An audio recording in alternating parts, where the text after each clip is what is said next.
Hello, good evening.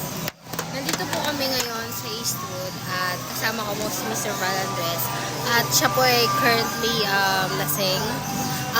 Hindi niya po alam yung nangyayari pero lasing na po siya.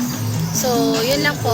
Ibabalita ko lang po sa inyo is lasing po na po siya. So, ayan, nagpe-pretenda lang po siya na okay, pero hindi na po.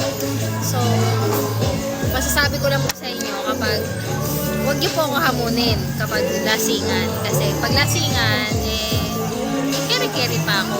Kala ko pa nangyayari. Ito, katabi ko, wala na po.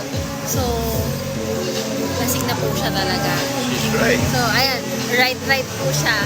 Nagiging green na po yung mata niya. So, ayun po. Yun lang po. So, birthday niya po today. So, happy birthday po kay Mr. Val Andres. Kaya po Val Andres siya kasi Val siya eh. Corny. So, ayun po. Ingat po kayo dyan.